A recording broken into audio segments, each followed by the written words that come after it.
wani ye. Muni wani tadu saiki kowe. Dene sampean ora wani kok ngelele wong sampean ae dhewe ora. Lho, aku ki ra ngelele. Ngelele wae. Wong ngono ora ngelele. Kowe engko nek Semar pengen kenggonan derajat pangkat kok ora ngelele iki. Dasarmu apa? Aku mung bedhe. Bedhene ngarani wonge. Wah, kok saya Werkudara sabar. Iki lagi gayeng wae. Kowe arep ngejawab apa wae? Kowe arep ngejawab apa? Jane ngeten mawon. Berarti sing mepalangi Ratu Ndarawati. Sing mepalangi Prabu Sri Bathara Kresna. Oke, ora masalah. Kula ora wedi karo sampean. Kula ora bakal mundur sejangkah.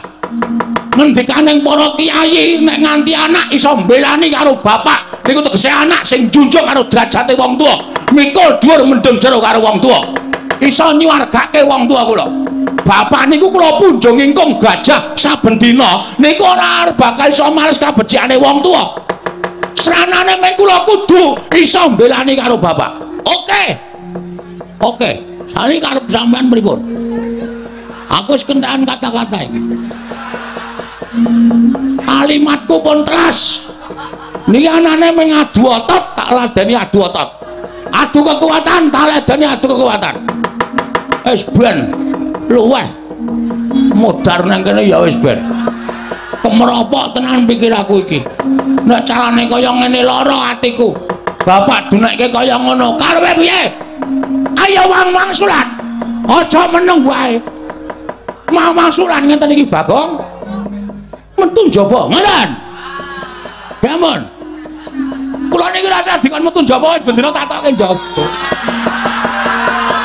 Dadi sampean duwe penemu nek Semar duwe niat sing ala kepengin dadi piyayi sarana kedurungan pusaka 3 nuwun sewu. Sampean lek ngitung saka ngendi? Hah? Sampean lek ngitung saka ngendi kula tak takon karo sampean. Bagong aja ngono sabar. Sabar apa? Kula nganggo sandangan apik-apik kaya ngene iku niat kula tata krama, niat kula sing apik-apik. Ora kok kepengin nesu ning gandeng sampeyan wis marahi emosi. Ya nuwun sewu, ganti kula. Kula arep nganggo sandangan Jawa. Ngene iki nek gento ora gento sisan. Sing jeneng sandangan Jawa niku tulus karo kabribadene. Wong nganggo sandangan Jawa niku atine ya budaya. Nek ati kula wis diobak-obak kaya ngene iki sandangan kula seleke, kula wis nganggo sandangan Bagong sak asline ngenten iki. Nek pancen arep bebeda atine Bagong, ayo ora masalah. Ada. Nun sewu lho sinuwun kula ngungkurke panjenengan. Ora apa-apa Bagong nun nggih. Ora sah malang kerik. Ora sah malang kerik. Lha pripun? Wulumu kelek rungkut dan Nona Amit pasang Kalimantabe tinebena ngila duni dumawaing tawang towang sinuwun nyun pangapunten saben-saben kula medal sonten awit taun niki kula nembe ngerol pendak-pendak disuwuni Bagong medal sonten mongko kula seneng nek kula dal kenjing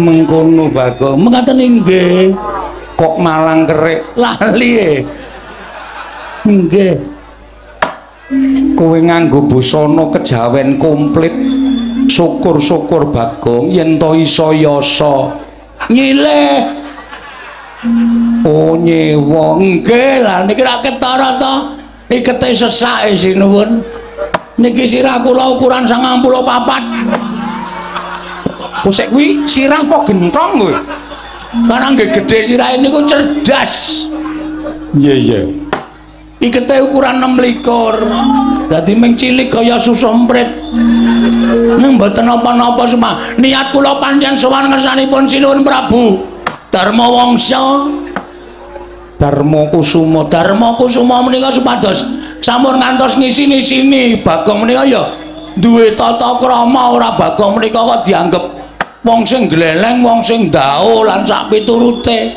Iya Bagong. Sembah bektos kula kunjuk.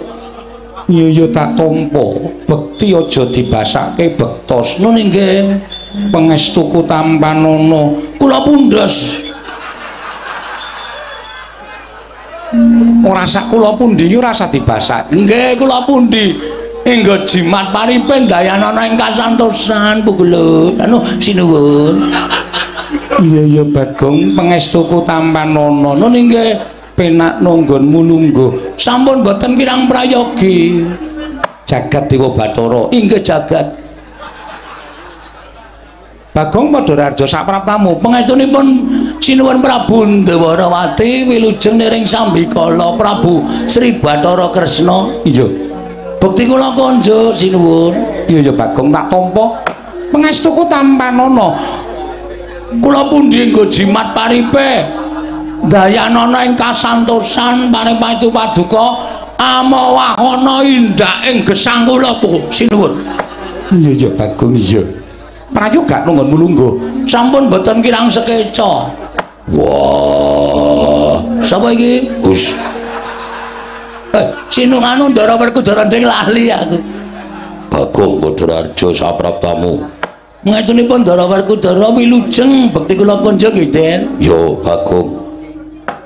Pangestu Tampanana. Nun nggih, nun nggih. Yen iketmu sesak sesuk ning nggon aku. Oh nggih, nggih. Mesti padha karo aku. Ukuran sirahmu. Oh nggih, sampean gedhe dhuwur kaya ngaten. Sirahe mesti gedhe. Sirahe mesti gedhe. Mbangane gulune. Nggih. Prayoga nunggonmu lungguh. Sampun boten kirang prayogi, Ndara. Panakawan Bagong Padhararja sapraptamu. Pangestunipun Ndara Janaka wilujeng bekti kula kunjuk. Iya Bagong. Nggih. Bagong Padhararja, Bagong Padhararja. Nggih wilujeng Ndara kembar. Bekti kula kunjuk. Iya. Pangestuku Tampanana. Iya. Pangestuku Tampanana Bagong. Nun nggih. Prayogakna. Nun nggih. Sanget anggen kawitadosaken jimat paripe. Mas Bagong wilujeng. Oh, Marse. Nggih.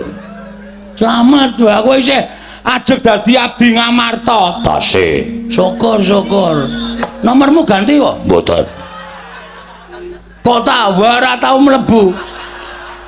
Wal pripun? Kuwi lho sing nang nggon HP lho. WA. Ku nek diwaca wa. Ora tau masuk. Gantos kartu. Yo aku ngabari aku kok nek ana perlu-perlu apa-apa kan iso sambung antaraning kowe karo aku. Nggih, nggih, dipun prayogaken panjenengan ngangge busana Jawa menika dipun sawaosake mriki ketok bagus. Ketok langkung ganteng semorot cahyanipun. Nggih cangkeme kekamban. Pak, cipol. Munake panang kok cangkeme kekamban prayogaken Mas Bagong. Heeh, iki aku lagi penting ora usah sambung rembug kowe karo aku ki mung ngabdi. Nggih, nggih. Engko ndak dukani sinuwun Prabu Darmakusuma. Nggih. Mangke mampir. Suwung pa. Nggih. Engko tak perloke dela-dela ya. Nggih. Panakawan Bagong. Nun Ana wigati apa Panakawan dene sira sowan mongko tanpa tinimbalan. Sepisan kula ngaturaken sembah pangabekti kunjuk ndungkap angka kalih sowan kula menika boten saking pikajengan kula piyambak nanging kula dipun sataken. Disotke karo sapa? Dikongkoni lho Diutus. Kula niku diutus kalih Bapak Semar. Saderengipun kula ngaturaken wigatos ing pasewakan, Bapak Semar ngaturaken sembah pangabekti kantun Ndara Puntadewa. Iya tak tampa bapakmu ngaturke bekti. Matur sembah nuwun. Angka kalih kula ngaturaken bektinipun simbok katur Ndara Puntadewa. Iya Bagong tak tampa. Tiba sepadha-padha gandeng wong tuamu kuwi piyai sepuh. Mekaten semanten niku ugi. Semanten ugi kula nggih ngaturaken sembahipun Kakang Mas Gareng. Iya tak tampa. Nun nggih. Kalih bojone Gareng nggih ngaturke sembah. Iya tak tampa Bagong. Nggih, Petro nggih ngaturke sembah sungkem. Iya Bagong tak tampa. Nun nggih. Kalian bojone Petro nggih ngaturke sembah sungkem. Iya Bagong. Kalih bojo kula nggih ngaturke sembah sungkem, kalih RT nggen kula niku nggih ngaturke sembah sungkem klebet Pak Duko. Iya Bagong tak tampa. Kamtipnas Pak Kardio ora iki kok sapa-sapa tok aturke iki. Wis sing jeneng wong dititipi niku nek ora diaturke dosa. Kudu diaturke komplit. Lah iki engko entek-entekke wektu nek aturke kabeh wis pokoke ditampa ngono wae. Oh nggih. Lah iki mekaten sinuwun. Mugi ndadosna ing kawuningan. Iya Bagong ngene ngopo? Kula niku mboten kanthi kanyana-nyana ditimbali arek bapak. Monggo sing adat saben ditimbali niku siji Gareng loro Petro. Niki Petro kali Gareng mboten kanggo niki sing ditimbali bapak. Blas ora ana Petro, ora ana Gareng, kula ditimbali bapak. Terus kula sowan ngersaning bapak. Bagong. Dalem, Pak. Nun sewu kula nirokke ngendikane bapak nggih. Iya Bagong. Nggih. Mengke ndak dikira kula niku nyatut omongane bapak mengke ndak dosa. Iya Bagong. Sak banjure piye? Ana apa, Pak? Ora ana apa-apa. Lho niki ngenirokke omongane bapak. Oh, lara ngerti kok yo. Ah, wis parah iki. Ngoten. Ana apa, Pak? Ngoten. Ampun semaur. Ora. Ngoten niku. Blegegku gek sadurita mel. Bagong. Kowe anakku sing ora tau tak kongkon, dina iki tak kongkon. Kongkon teng pundi, Pak? Kula matur ngoten tuh Bapak paring pangandikan. Sowana pepundhenmu Pandhawa. Oh nggih. Merga dina iki aku duwe niat, aku duwe kekarepan ya kuwi pengen mbangun Pura Kencana. Bangun Pura Kencana. Nggih. Tegese bapakmu bakal gawe wewangunan sing endah. Ah, ampun salah tampa. Kula niku waune ya ngertine wah, bapak arep bangun omah. Bapak arep bangun wewangunan sing apik merga jenenge we Pura Kencana. Pura wis ngarani papan, Kencana niku Mas Jamrut Hergeni Mutiara sing ngembane kaya Kencana. Wah, kula wis mbayangke nek omahe bapak niku bakale magrong-magrong. Ha jebolane ya. Lho. Jebulane ya ki apa? Jebulna niku bapak ora mbangun papan sing magrong-magrong. Ning bapak niku ngendikane ngenten iki. Aja salah tampa, Bagong. Aku bangun Pura Kencana kuwi ora kok papan sing magrong-magrong dumadi saka Mas Mutiara Jamrut Hergeni kuwi ora. Pura Kencana ki ming papan sanepa. Pura kuwi papan, Kencana kuwi becik. Sing jeneng lemah sing apik mesti diembake kali anu ukarane nganggo sarwa mas. Siti Mas kuwi lemah sing subur.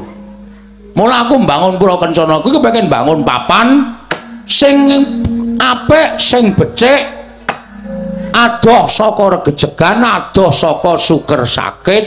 Ora ana padha regejegan, ora ana padha plirik-plirikan, ora ana wong sing padha sikut-sikutan. Papan kuwi kanggo papan katentreman, papan kerukunan lan papan pesrawungan. Ngaten. Oh, dadi kabeh mau mung sanepa. Mekaten nggih. Iya Bagong sak banjure. Lah terus wigatos kula sowan teng ngene Sinuwun Prabu Darmakusuma napa, Pak? Nah, ngene. Iye Bagong. Kowe tak kongkon sowan Sinuwun Prabu Darmakusuma kuwi supaya nyuwun ngampil syarat srana supaya apa penjangkaku kuwi bakal kelakon. Syarat sranane apa? Jane nggih awrat ning kepripun melih wong sing kongkon bapak, ayo kepeksa kula matur lan sampeyan dalem ingkang Sinuwun Prabu Puntadewa. Iya ora dadi ngopo, Bagong. Puntadewa ngrumangsani bisane kaya ngene merga bapakmu, bisane mukti ya merga bapakmu. Bapakmu momong Pandhawa wiwit kuncung nganti gelung, wiwit jabang nganti celaprang. Mongko Puntadewa sakandang durung tau males kabecikane wong tuamu. Mula dina iki dadi srana nggonku bakal males kabecikane wong tuamu nadyan durung sak traju lan durung sak bobot kelawan keluwihaning wong tuamu Bagong. Matur sembah nuwun.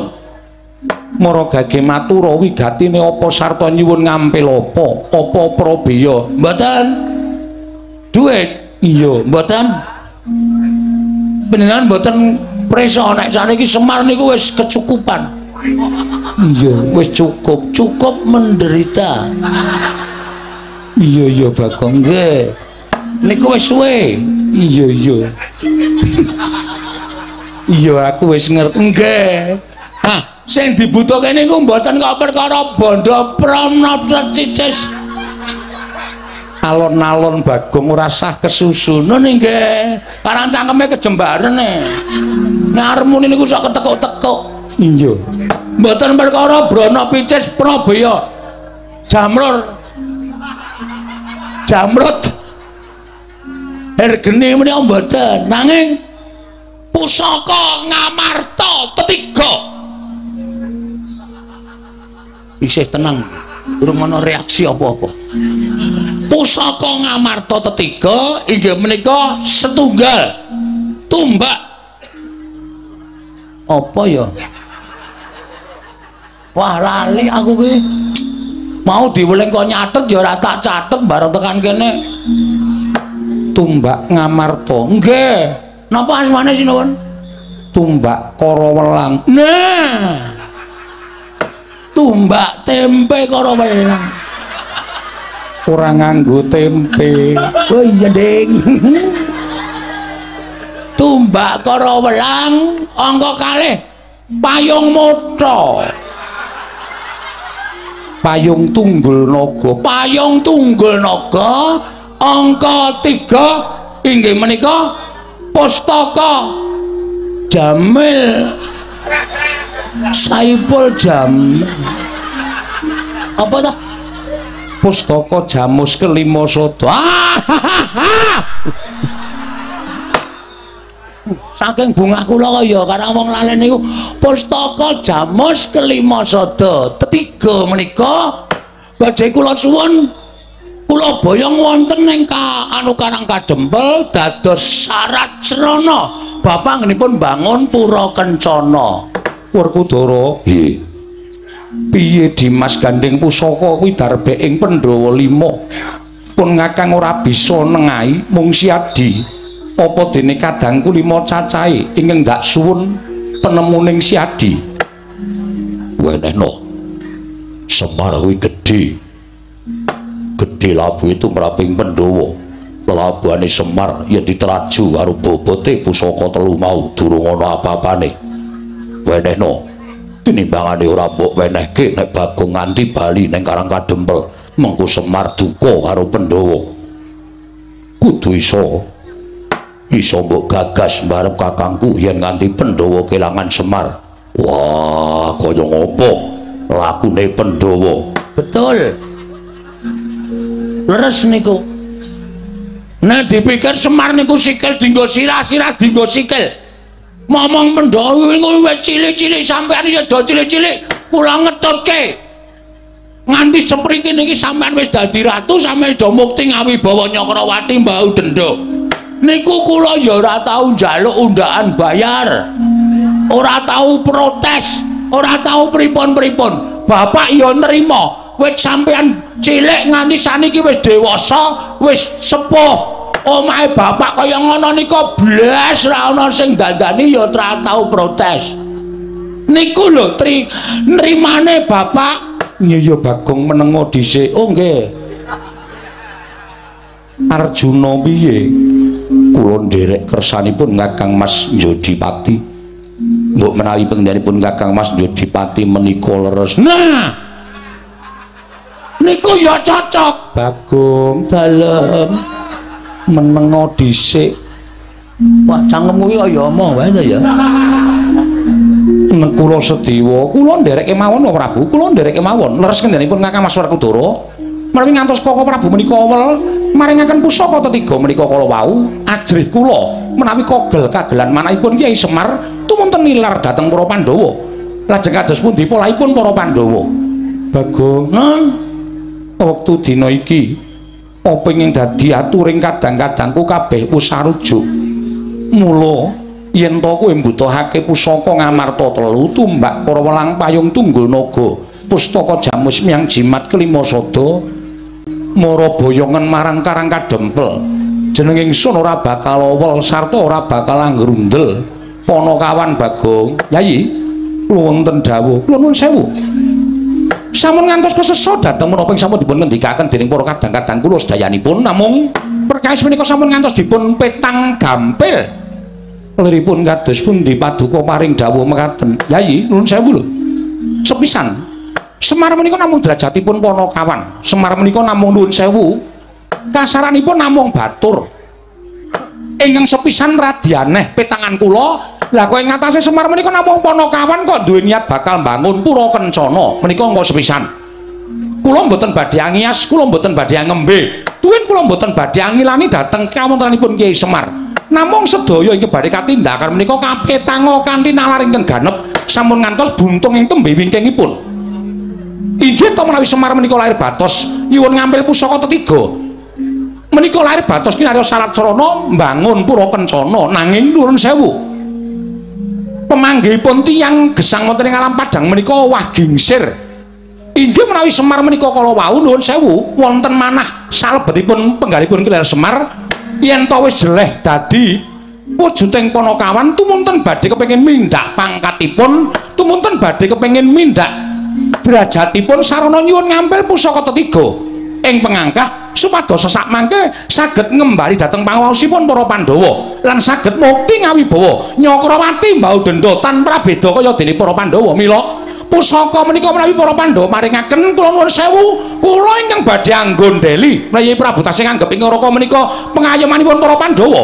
Kula nuwun sewu lho kula ingkang nggondheli pusaka ketiga menika Yai Prabu.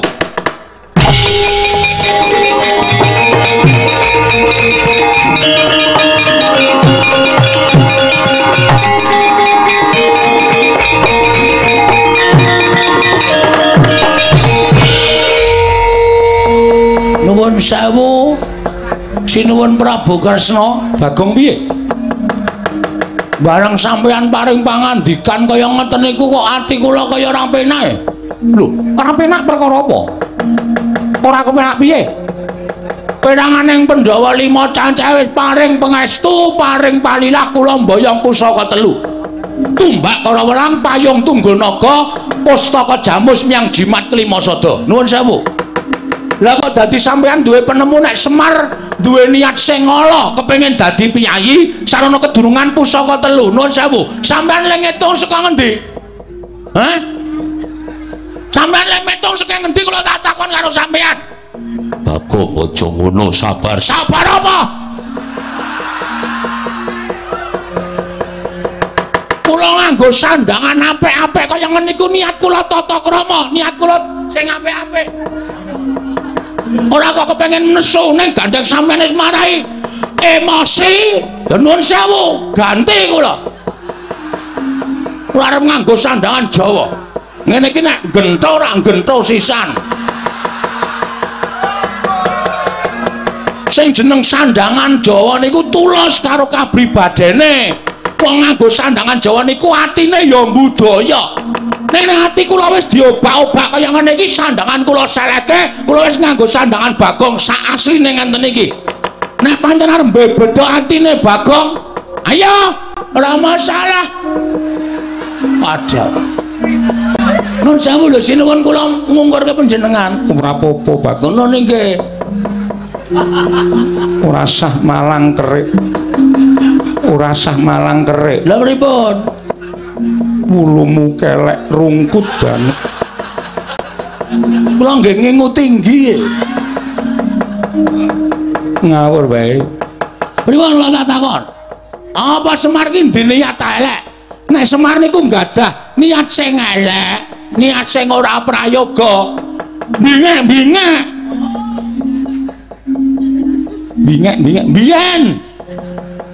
biyen Semar niku duwe niat sing elek. Ning napa tau Semar duwe niat sing elek? Semar niku pengen bangun pura Kencana. Pura tegese papan. Kencana niku dumadi saka mutiara. Niku wujudan sing apik, sing becik. Bangun papan sing apik, sing becik teng negara Ngamarta mriki, ngoten. Supaya masyarakate ayem tentrem, rukun, enten apa-apa aja rukun. Ora mung dangdute do jotosang. Terus sing dintoki apa kula tak takon. Ngoten. Mula tontonan niku ya sing aja nganti ana gugah huru-hara. Iki ya ngapa iki ngrusuhi? Wayangan kok lagi nesu templeki walang. Monggo walang kayu tak emplok kok. Dadi kowe ora usah macem-macem nek sampean ngarani Semar tumindak elek karo Sinuhun Prabu Darmakusuma lan sak Pandhawane niku ategesan ateges niku ora pati seneng nek tegesan kula seneng. Tegese sampean padha karo ngilani dadane Semar. Sane ngene. Nek sampean ngunekke Semar kaya ngeten niku, kula tak bali nang Karang Kadempel. Terus kula tak omong karo Semar, "Mir, aku jane entuk gawe. Ning ana sing ngalang-alangi." Sapa sing ngalang-alangi? Sing ngalang-alangi Prabu Kresna. Kowe dianggep kepengin duwe derajat pangkat kaya wong Pandhawa. Mula kepengin kenggonan pusaka Ngamarta 3. Kresna kok dadi ucape kaya ngono. Tak luruke ning Darawati. Wani Pak karo Bapak? Wani ye. Muni wani tak du saiki kowe. Dene sampean ora wani kok ngelek wong sampean ae dhewe ora. Lho, aku ki ra ngelek-elek. Ngelek wae. Kok ngono ora ngelek-elek. Kowe ngunekke Semar ben kenggonan derajat pangkat kok ora ngelek-elek iki. Dasarmu apa? Aku mung bedhek. Bedhek ning ngarani wonge. Wah, kok saya Werkudara sabar. Iki lagi gayeng nek wae. Kowe arep ngejawab apa wae? Kowe arep ngejawab apa? Jane ngaten. Ngeten mawon. Berarti sing mepalangi Ratu Ndarawati. Sing mepalangi Prabu Sri Bathara Kresna. Oke, ora masalah. Kula ora wedi karo sampean. Kula ora bakal mundur sejangkah. Ngendikaning para kiai nek nganti anak iso mbelani karo bapak niku tegese anak sing junjung karo derajate wong tuwa. Mikul dhuwur mendem jero karo wong tuwa. Iso nyuwargake wong tuwa kula.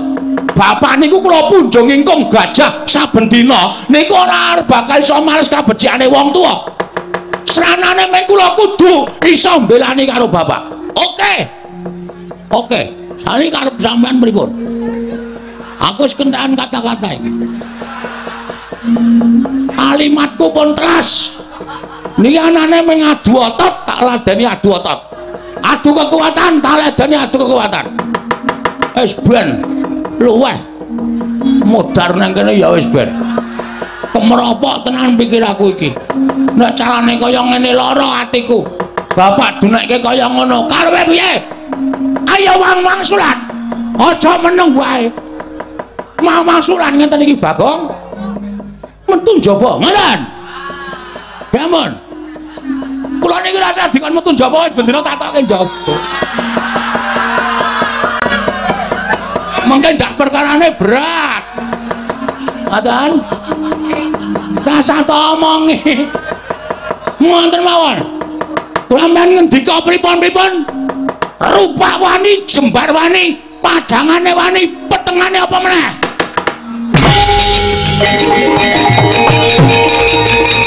Kudus.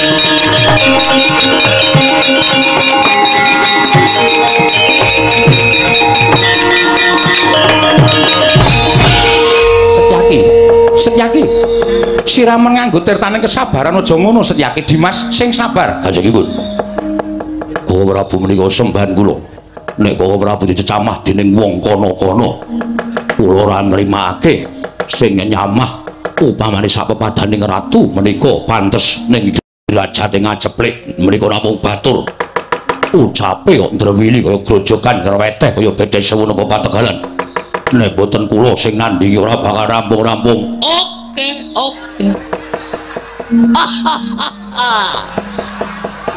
Pancen tak jarak. Sampeyan ora krasa sing tak unek-unek Kresna, sing tak lirik Sencaki. Padake apa? Setyaki sabar. Kajengipun sinuwun. Lho, aku ora ngopo-ngopo. Kaya ana sing jawel le. Bagong sabar. Sapa ya? Aku ora. Ndara Janaka. Aku ya ora. Kowe sih? Mboten. Kowe senengane jual jawel. Anggere kurang jual jawel. Niatipun pripun? Kula wis ngerti kok sampeyan mesti mbelani Ratu Gusti sampeyan. Bagong kowe mau nantang muni piye? Waduh lali. Mau saiki tahu roti. Nek mau kon baleni wis ora iso. Yen bar nantang Koko Prabu, mungsuhe dudu Koko Prabu. Lho, sapa? Mungsuhe Setyaki. Ayo dijajal Bagong harus Setyaki menang sapa? Kowe iso ngalahke Setyaki. Kena adu arep karo Koko Prabu, ning kowe ora iso ngalah Setyaki. Aja takut dosa, bali mung kari jeneng. Mulya. Iki serius iya iki. Iki tenan iya iki. Iki ora guyon lho. Nek tantangane wis kaya ngono kuwi tantangan sing tenanan. Ora masalah. Apa dianggap aku wedi karo sampean? Ngendi papane wong ngasut?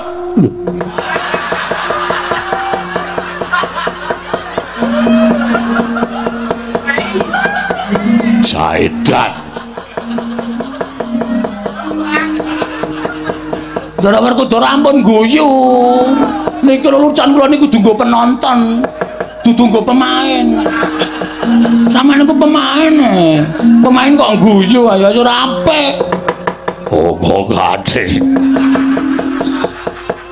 Tak kira nek arep wani jebul ming. Kon ngasut. Ayo wani ya. Ora wani aku. Metu njaba ah? Oke. Metu njaba kowe. Terima kasih diingatkan.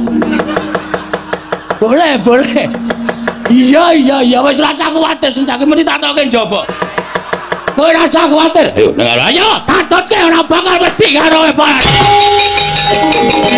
Gotanipun Gatut Kaca Jumadung dawuh wanter pengawinipun paduka Kanjeng Prabu Indrawati. Miwah Rama Kyai Jodiwati kula Jumadung dawuh. Kowe ingkang putring Jangkar Pungkur Antarja Jumadung dawuh. Rama Kyai wonten menapa kula Jumadung dawuh. Siwa Ireng Ndrawati aku nyadong dawuh. Bapak eneng wigati apa aku nyadong dawuh anak Mantasena. Gatut Kaca Antarja Antasena wonten timbalanmu. Wektu dina iki wong tuamu Werkudara ora duwe wigati lawan atmajane. Ya mung wakmu Ndrawati ingkang ngawe marang sira kabeh. Lajawaripun paduka Kanjeng Prabu paring dawuh menapa? Ngerti ya, Nggih? Nalika semana wakmu tinimbalan swananing Praja Ngamarta, ingkang wigatine nyara wedhekake marang pasumenane wakmu ing Ngamarta. Nanging babak anglayoni jujul lan usuli. Durung nganti paripurna nggonku nampa sabdaning Kyai Prabu Darma Kusuma, sawane Panakawan Bagong. Nggone kepengin nyuwun ngambil wujuding pusaka Ngamarta 3 cacahe. Monggo Werkudara Janaka nek Dewa kabeh padha sarujuk. Ya mung wakmu Indrawati ing ora mathuk kawan kekarepaning Semar. Ing atase Semar kuwi derajate Panakawan, Semar kuwi ming batur saumpamane. Lah kok dadi wani bakal mboyong pusaka Ngamarta katelune. Tegese Semar bakal ngungkuli marang panguwasaning wong atuwamu Pandhawa. Mekaten po. Iya. Mula wektu dina iki Bagong seling surup karo Setyaki. Yen nganti mengko dadi pasulayan Gatut Kaca wonten timbalan. Antarja wonten timbalan. Antasena ana dawuh apa Pakde? Aja nganti karo ndhen gawe. Ewang-ewang ana pamanmu Garba Ruji. Ya kuwi Setyaki. Aja nganti kewirangan lumawan Panakawan Bagong. Nggih, ngestaken dawuh. Lajeng pangatipun ing putra bincang menapa ora ketang sambung obor celok lintang mangkata dina iki. Yen Bagong gelem bali tegese manut pangrahing para Pandhawa utamane wakmu ing Ndarawati. Nanging yen Bagong ora gelem bali, kowe tak paringi purba lan sesa mangsa baranggonmu ngrenah kawan si Bagong. Dri ngestaken dawuh nyuwun pamit, Bu. Dri ngestaken dawuh kula nyuwun pamit. Sing ati-ati aja kaya bocah cilik Gatotkaca Antarja.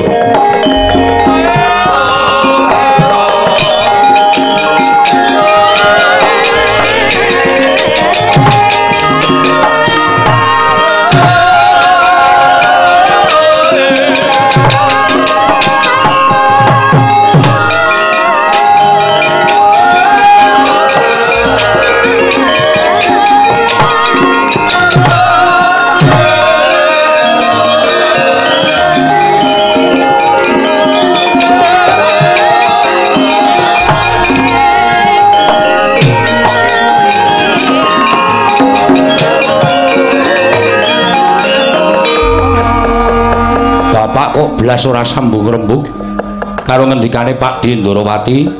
Wah, yen sagedhagan iki bapakmu kaya ora cocok, ora mathuk karo penemune wong tuamu Ndarawati. Terus teko malah Kresna kakangku bakal tegel karo Bagong Antasena. Piye, Pak? Kowe wae tak dawuhi. Heeh. Bagong petukno. Terus aja nganti Bagong kalah karo wong-wong kae. Karo sing didhawuhi Kresna kakangku, nadyan kaya anakmu dhewe Gatut karo Antarja. Ning pancen belani karo Setyaki, kowe tak wenehi kewajiban kudu iso ngayomi karo Bagong. Siap. Ngono nggih cah bagus. Nek ngono penggali bapak padha karo atiku. Aku didhawuhi si Ndarawati janjane ya ora cocok, ora mathuk. Monggo kabeh sing dadi wigatine kakekne Semar ki mesti apik. Wangune ana rasa sing ora prayoga. Ana penggaling si Ndarawati wedi yen to lenggahing si Ndarawati kuwi mengko didesuk sarta digusur dening kakekne Semar. Mbah, perkara kuwi aku ora ngerti. Sing baku aja nganti Bagong kaningaya. Wah, aku ngrumangsani nadyan kaya ngene tau tate nampa pangudange Bagong. Tau tate digulawentah karo Bagong. Siap, Pak. Mangkat dina iki. Yo, senika ngesake dawuh.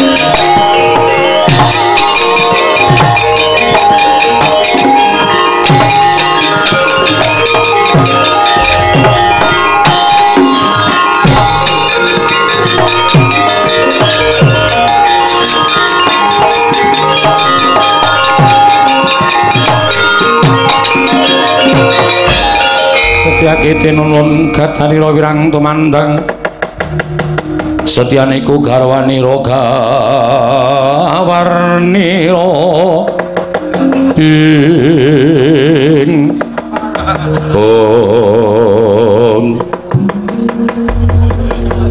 Bagong wani karo Setyaki. Anggep apa kira-kira kowe iso ngalahke Setyaki? Sik sabar, Om.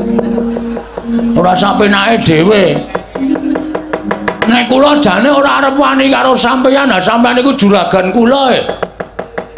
Ning gandeng sampeyan ngewangi Sinuwun Ndarawati, mongko Sinuwun Ndarawati wis gawe wilange Bagong Srana nyenyamah asmane Bapak Semar.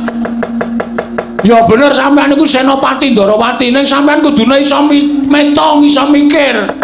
Sing mang belani niku bener apa salah? Nek bener mang belani, nek salah sampean padha karo ana bebasan ora mangan angkane ning gabul pulute. Halo? Wes saniki sampean nek atur ngajar Bagong mengajar, terus entuk-entukane apa? Malah saya geger kahanane. Bagong cilik loro gedhe tekaning pati, patine Bagong ning negara Ngamarta. Bapak preso, bapak krungu. Saya nesu, bapak. Sing mateni Bagong sapa? Setyaki. Bapak terus cancut tali wanda goleki teng Garba Ruci. ketemu sampean arep sampean digdaya wani para bapak. Hah? Piye iki kok ora dadi iki piye? Wis gleleng kaya ngono kok bareng aku omong kaya ngene kok terus atimu kaya tidak-tidak. Pripun? Monggo, ora masalah. Aku arep tak tonyo-tonyonan. Aku arep tak antem-antemen, ora masalah. Aku arep tak ajar-ajaran, aku ora apa-apa. Wis lara kula lakonane. Mati nek perlu kula wujuti. Ning siji lho, Bagong ora marahi, Bagong ora tumindak sing elek. Bagong mung belani karo Bapak Semar. Merga Sinuwun Darawati nyamah jenenge Bapak Semar luwe-luwe Sinuwun Darawati suudon karo Semar Badranaya dianggap Semar bakal ngembari panguwasaning para Pandhawa. Ora mungkin iku terjadi. Mboten bakal mungkin terjadi. Ning wasemono sampean lara ati merga Sinuwun Darawati tau nek-nekke terus sampean arep ngajar karo Bagong. Ah monggo. Aku ora masalah. Nek minta poloe aku ora masalah. Wis lor cilik lara gedhe tekane pati tak wujudane ora masalah.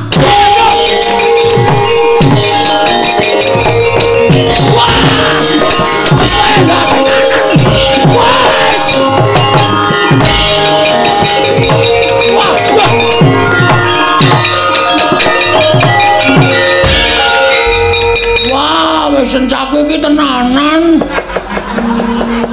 Tak kira nek gojek terus maplek. Waduh, bathukku metu gedhe ya semua. Wah, lah kok iki wahane ngene iki aku jelas kalah. Kono Senopati Ndarawati gak aku mung wong cepece kaya ngene. Nek nganti kono nggawa gada wesi kuning, aku ya ndek gada ning jelas kalah. Upama didu jelas nggon aku ajur. Yakin sumpah, wis iki nek aku ora mulih nang Karang Kajompel iso dadi bantem tenan nang kene.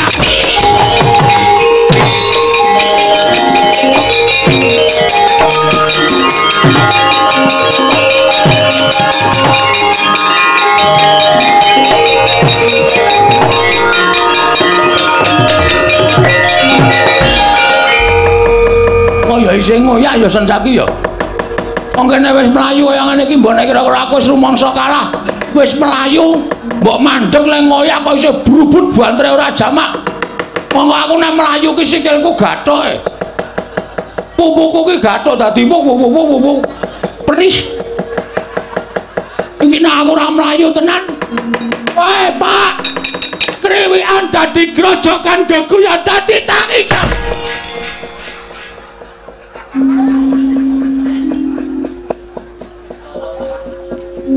Ngopo, Gong? Mate aku. Wes cilaka tenan iki. Rana ketemu Sencaki. Bul Kresna wis ngetapke wong-wong anak-anak Pandhawa. Walah, yem. Ngimpi apa kowe istriku tercinta? Kang Mas mukane ngoyo nang dalan yem. Ngopo nangis, Gong? Nangis wae. Sampeyan tekan riki mesti kowe Bagong wani karo Siwa Ndarawati. Pecah sirahmu dies piur. Modar kula.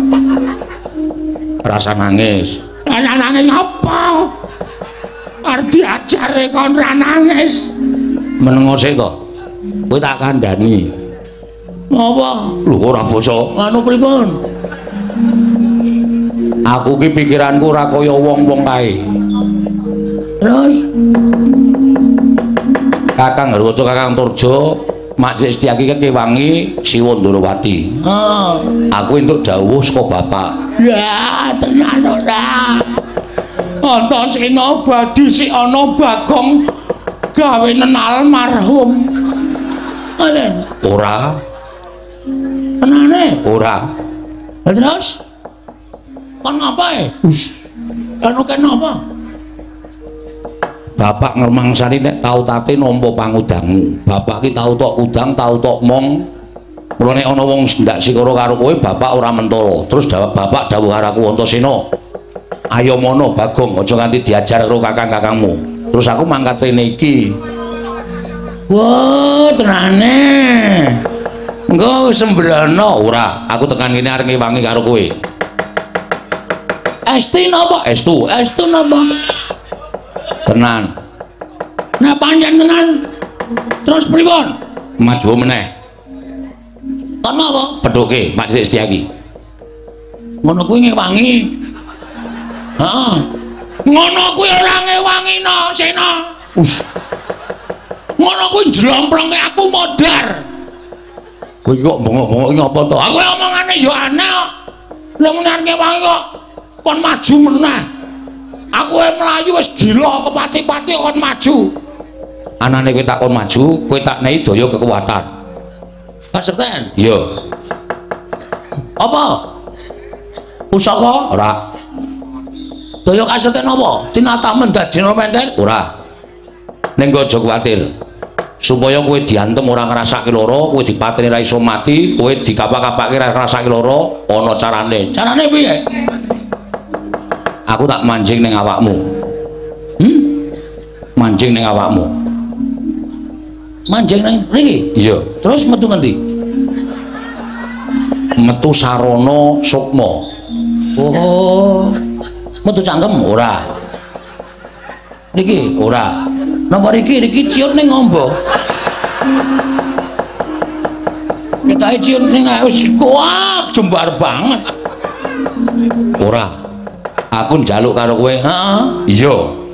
Iya, heeh nggih pripun? Ngampet ambegan aku tak mlebu ning awakmu. Ngampet ambegan? Iya. Engko kula lara-lara, awak kula melar, ora. Aku iso dadi cilik. Iso manjing ning awakmu. Nan? Iya, tenang. Wis. Nek kowe tak jingi, aku wis manjing awakmu, kowe mungsuh Paman Setyaki, kowe diantem ora ngrasake lara, pateni ra iso mati. Amuk Suramarta Jaya Marata. Enteni kono Setyaki. Oh iya.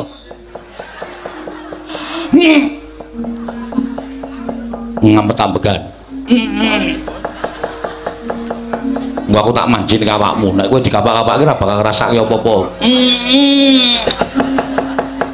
Wis ngono ya, Gong. Tak manjing dina iki kowe dadi wong digdaya merga Antasena. Wis saiki wae ya. Wah, selak modar. Omong wae ora. Wis.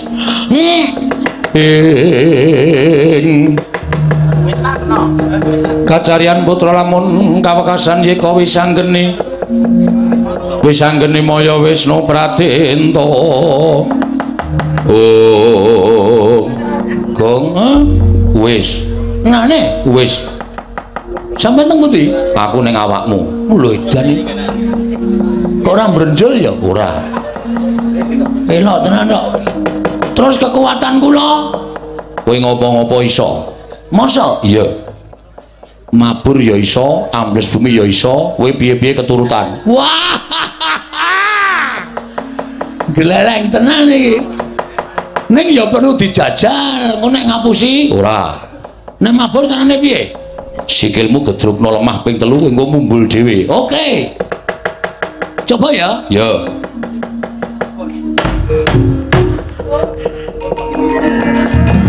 Weh, nyata tenane. Waduh.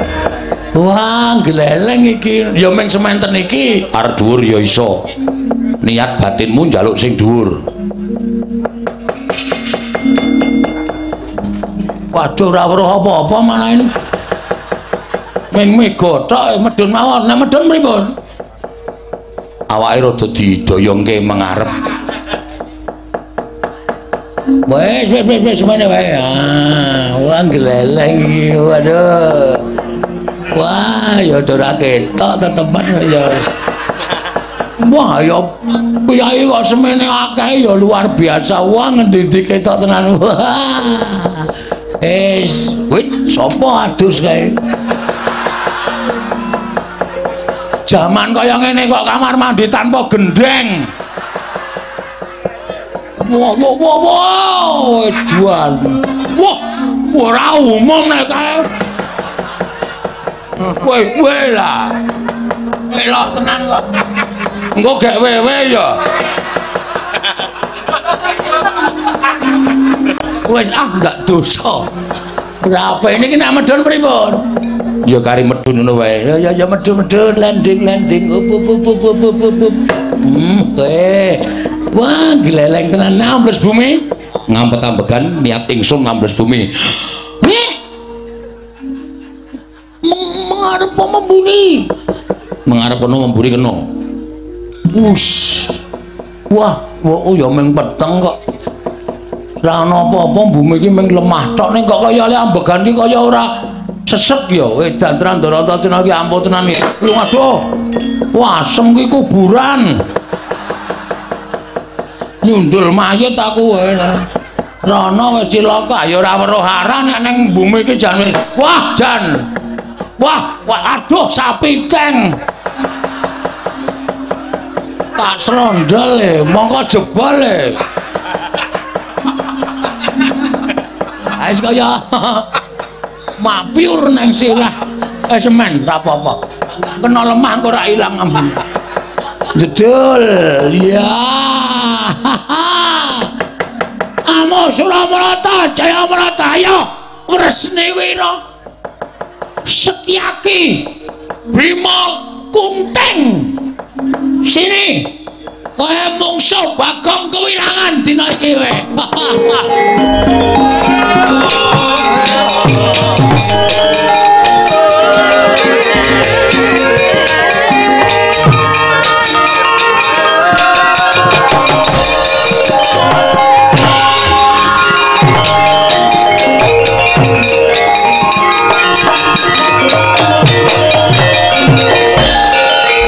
Sumbarmu manguwuh-wuh karo Setyaki. Mau aku kalah karo kowe, saiki kowe wis ngara menang karo aku. Ayo ngantemo Bagong. Ngantemo nek perlu godha wesi kuning, godha wesi biru. Tak keprokno sirahe Bagong. Nek nganti aku iso tekanen pati aku meguru karo kowe tak andani. Apa mentas meguru anyar? Arep meguru karo ora apa ngabari kowe? Hah? Mencorong tejamu sajae wani tenan karo Setyaki. Setyaki. Kowe nek tak kena tak penenggake becik mundur. Mundur. Mumpung durung kowe modar dening Bagong. Apa kira-kira kowe iso ngalahke Setyaki? Weh lah, iki delokke sik. Delokke sik nek ngene iki kowe kira-kira gila apa ora? Nek ora kanan kaya ngene iki kowe gumun apa ora? Hah? Sawangan Setyaki. Loh, bukan sulap, bukan sihir. Pokoknya ayo. Iki namanya nimblis. Sirahmu pecah dadi 8 Setyaki. Awas!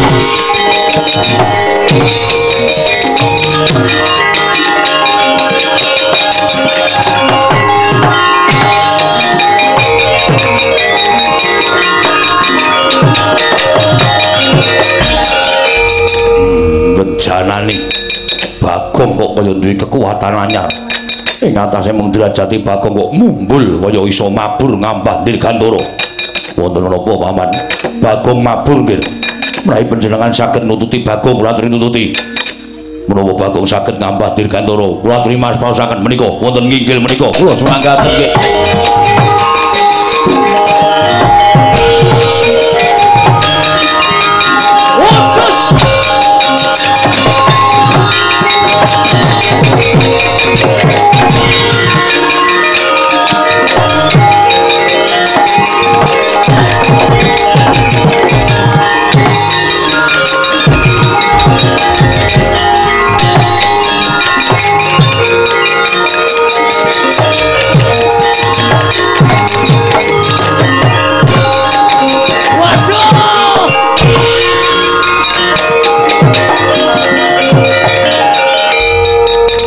Mabur lagi entas jadi isih kurang prigel aku kecekel ya semua. Ayo sambato colke colke anak wani orang ngelimpes kok buri colke Mabur kaya ngene. Iso mabur, ora mung mabur. Delok ayo. Udus.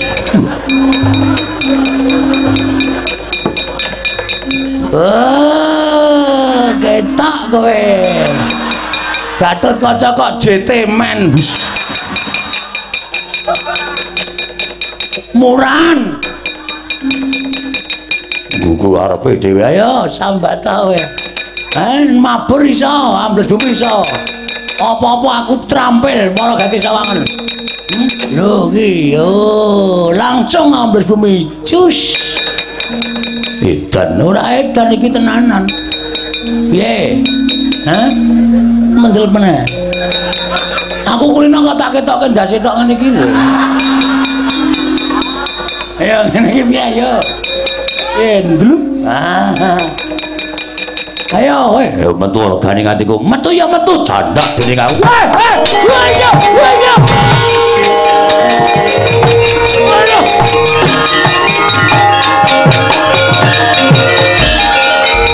Sabato. Untir gulumu pedhot. Modal kowe. Kowe lah mentolo tenan to sampean. Ora mentolo sebab apa? Kowe wis ngece karo Gatotkaca, kowe ngias karo Gatotkaca.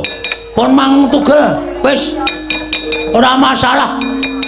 Wis mang puntir gulu kula, ilang ndase ra apa-apa engko tak gantine ndas tolo. Manungsa cilik kae.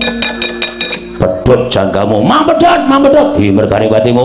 Wis rasa dadak ngeman karo Bagong. Mang pateni.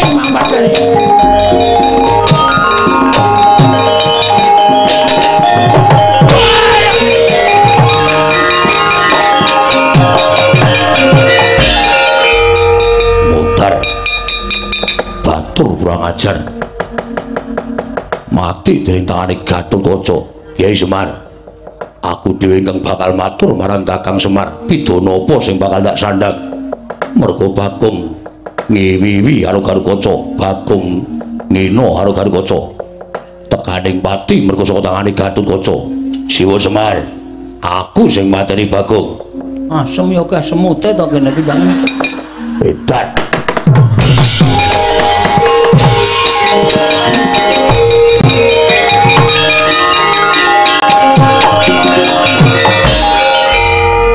Agene karo wong dirubung semute gila. Alam dene kaya ngono kok glelenge Raja Matut. Ana wong pindah mergo dirubung semut kok njur klepat. Tanpa tali wara rumangsane. Ayo sapa lagi? Mumpung isih buka, ayo mumpung isih, ayo. 1000 entuk 3. Kene. Ayo sapa sing kira-kira mungsuh Bagong legane atiku ora bakal tak tinggal loncat.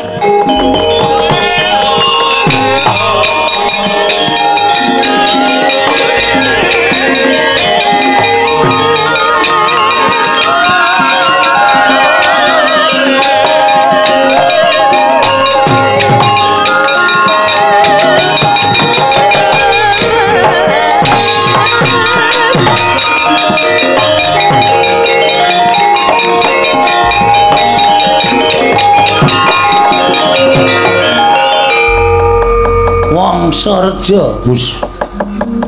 Antarja kok Wangsareja. Iki kakangne Gatotkaca iki anak Werkudara sing tuwa dhewe, mbarep anak sulung. Iya. Bagong kowe. Arep ngopo kowe? Arep nyembur, semburan ora masalah. Ora ngerti kridane Bagong bengi iki jan lagi lakon tenan iki. Apa rumasamu tuh anggap aku wong loro saudon telu saurupan? Gatotkaca gila karo aku. Sencaki mundur. Aku men kowe aja. Lus. Jajo ya wis men apa? Apa kowe ndek kekuatan sawangan? Kowe ora mung iso ambles bumi, aku iso mabur. Delone ora percaya.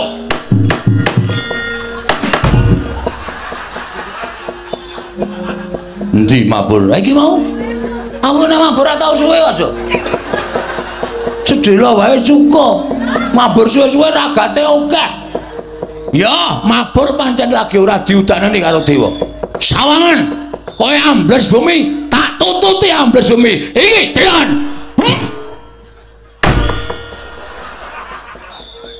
Endi? Iki ora mandi kabeh ta iki? Oh, bajigur metu ora omong-omong. Soale iki nek metu omong, aja ming meneng wae. Apa nyasmitani? Ngono. Dadi kene iki ngerti ora meng tiwas pamer ora. Aku sengit suwe-suwe kowe pamer suwe-suwe kowe gleleng.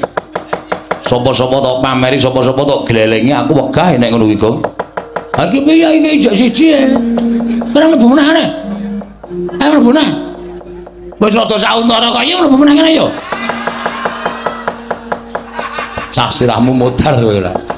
Pansane maya jek nang ngomong. Apa itu? Dimas Wonosena, Kang. Kok malah ngewangi Bagong. Dawuhe bapak pancen ngono.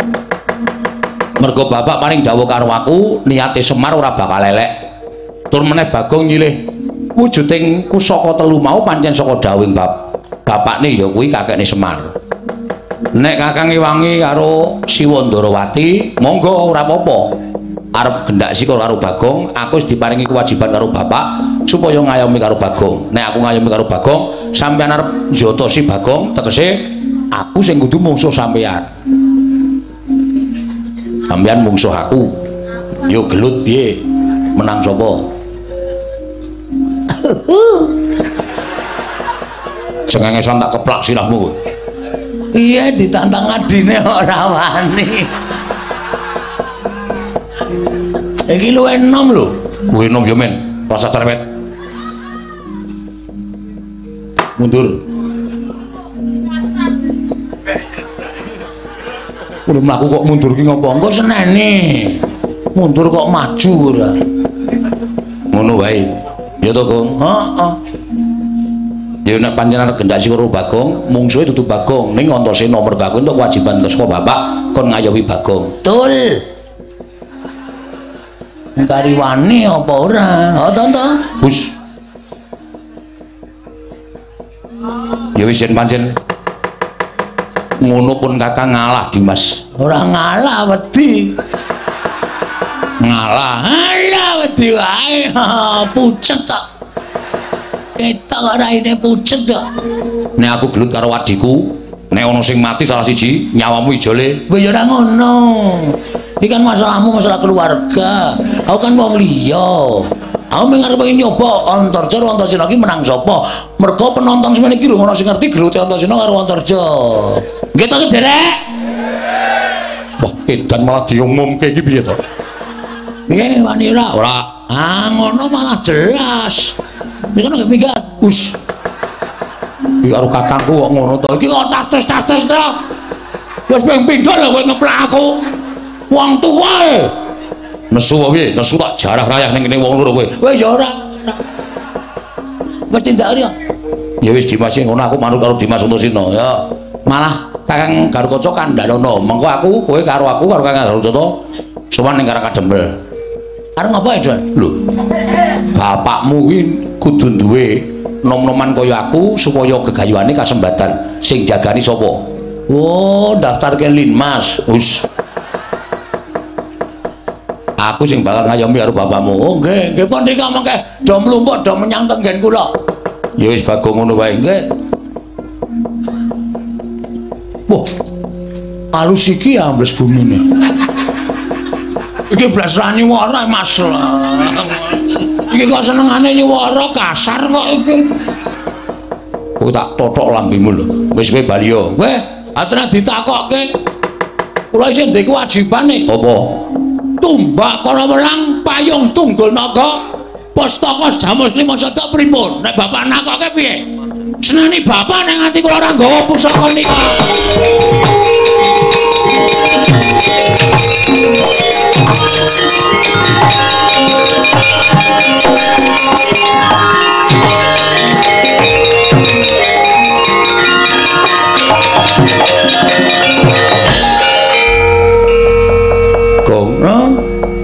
Tak kira bapakmu ki pancen niate apik.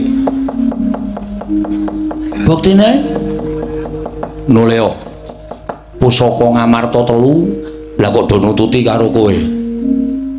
Serius? Iya. Ngono aku noleh ra ana apa-apa? Noleh sik to, tak culek matamu lho. Iya aku kasar ya suwe-suwe. Amun dipaido ngono kok mripat arep diculek ora. Udus. Weh, lah kok nyoto to iki? Ya kuwi pusaka Ngamarta. Sing dawa niki Tumbak Kurawelang. Sing mingkung niku Payung Tunggul Naga. Sing kaya layangmu. Wah, iso nyanyi barang kowe. Iso wae. Iki wong edan. Nun ngapunten aku lho niku iso bales e biasane refleks. Nek gareng niku iso balas-balasan ngonten niku soalé lah. Lah terus sing kaya gir becak niku kuwi Senjata Cakra. Senjata Cakra? Iya. Wah, jan kok malah papat. Kuwi katondo nek kelakuaning utawa tumindahing Siwa Ndrawati kuwi kleru. Mula pusakane trima uncat saka Kancing Gelunge. Terus gawanen. Oke. Kula gawa nggih? Ya. Mungkin aku walat, waton kuwi nyembah ping 3 ora kuwalat. Le nyekel nganggo tangan tengen, ora tangan kiwa. Tangan kiwa kuwi kotor. Sampeyan kok iso basa Indonesia? Reget. Ora ngoten.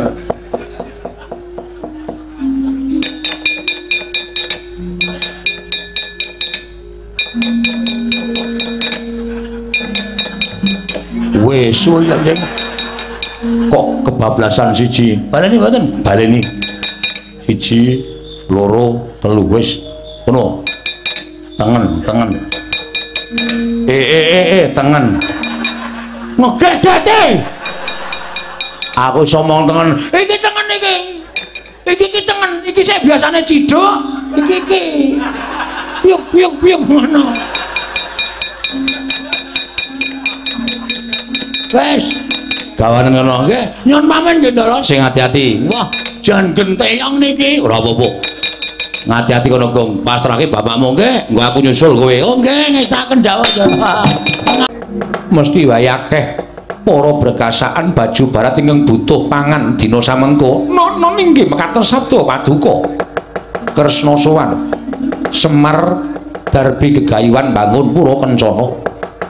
Monggo Kresna butuh ruang supaya bisa nyabarake karepaning Semar Badranaya lajeng para paduka ketapna wadyabala ngombyong marang lakuning Kresna supaya nggiri godha kabeh para kawula kang mapan ning Karang Kadempel malah kita ulun keparengake njarah rayah Karang Kadempel tobat ngaturaken genging manuring tanpa pepindhan bu kula lajeng sakmangke kawit pun marangaken kula badhe sarembak lan nata Ndrawati. Ya mangsa Baraka Kresna wonten paring adawuh pukulun ora susah mapan ning kayewangan ayo tak kanthi manjing repat kepanasan sawise kowe mumudhun ana ing jagat ana ing Janaloka kepiye munggo iku pertikalmu aku mung kari manut sing bakal ngetapake para wadyabala supaya nggiri godha kananing kawula Karang Kadempel aja nganti Semar kasembadan bangun pura Kencana suwawi pukulun kula dherekaken pukulun kula nyuwun pamit.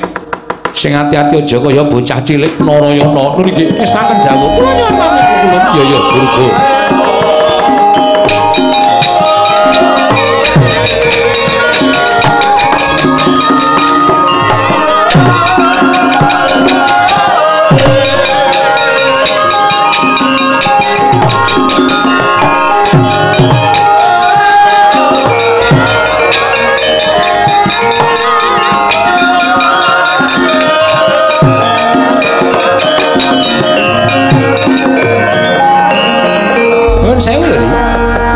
Kula menika mboten badhe tumut-tumut perkawis menika nanging kula menika didapuk dadi kami tuwaning kayewangan. Kula menika nggadahi kewajiban njejeke sing bengkong, benerke sing luput. Ning pendak-pendak Adi Pramudia Bathara Guru menika menawi nampi aturipun ing Ngaraka Gusti Pangdalu menika mboten nate dipun dahar cobi to. Lajeng kula menika maman wonten ing kayangan menika tasih dipun agem menawa kami tuwa menapa mboten? Kakang Rada. Punapi? Kula sampun matur. Inggih. Menawi Semar menika jalma wantah. Nadyan piyambakipun menika titising Kakang Ismaya nanging blegeripun titah lumrah. Ah inggih leres. Ingkang naminipun titah menika menawi nggadahi gegayuhan kedah wonten pacobanipun menawi kanugrahan menika nyaketi pacoban menika ugi badhe andhatengi. Ah nggih. Menawi samangke Semar saged ngrampungi pacoban ingkang wujud nata Ndrawati tuwin para baju barat. Kula kinten Semar badhe kasembatanipun badhe ambangun pura Kencana nanging menawi boten ateges wonten ceceking manahipun Kyai Semar. Anggenipun darbe gegayuhan sanesipun bangun pura Kencana kados ingkang dipun aturaken Kresna menika kala wau Kakang. Dalah.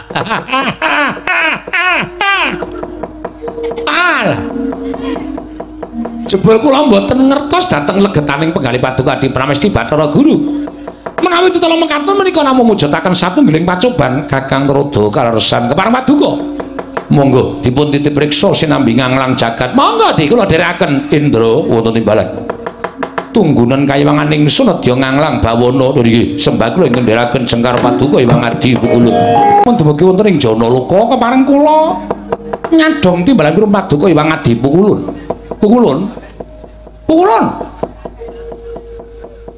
Pukulun wonten menapa? Tobat. Bisa. Ngatasi aku iki dadi dewa arang-arang ketemu Janaka bareng aku karo Janaka tobat. Lah kok dadi umum kabeh getihku ora jajal. Ora satriya bagus ora jamak kaya Janaka piye nganti bingung lho matrapake karo awakku dhewe. Pukulun kula cemadhong dawuh, "Kresna, kula wonten dawuh. Aku wis paring pangandikan kelawan jeneng para Kresna. Yen aku mung karita tumuntat ketepake para wadyabala dene sira mangsa Baranga nggone gawe karti sampeka. Piye supaya mengko Semar gagal nggone bakal bangun pura Kencana nggih ngestaken dawuh maring ngaten. Kula namung nderek kersa Paduka Hyang Adi Pukulun wis tak sawangska kadohan. Mengko yen wis kowe budal marang Karang Kadempel aku tak ngetopake para baju barat budal marang Karang Kadempel Kresna nggih ngestaken dawuh Paduka Hyang Adi Pukulun.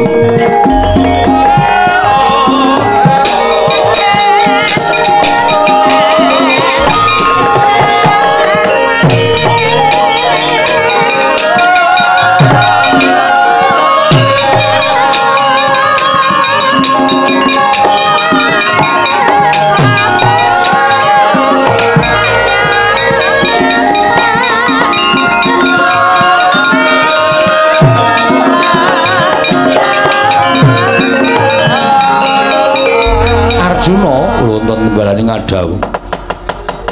Dina samangka aku wis kelilan dening Iwang Pikulun Jatimurti supaya ngirigodha kelawan Semar Badranaya. Koko Prabu lajeng kepareng Paduka kados pundi? Yayi, derek napa Kakang? Merga Iwang Jatimurti wis paring dawuh yen to Semar bakal nampa kanugrahan, cobane ya bakal cemepak nggih. Lah pun Kakang ingkang minangka dadi pacobane Kyai Semar Badranaya. Yen Semar bisa ngliwati pacoban mawa teges pantes entuk kanugrahan wujuding pura Kencana nanging yen ora tegese Semar bakal duwe gegayuhan sing luwih saka nggone bangun pura Kencana kepareng Paduka. Mula coba yen mancen siap dilantip pangraitane tututana nata Ndrawati kula semanggaken Paduka Kanjeng Koko Prabu.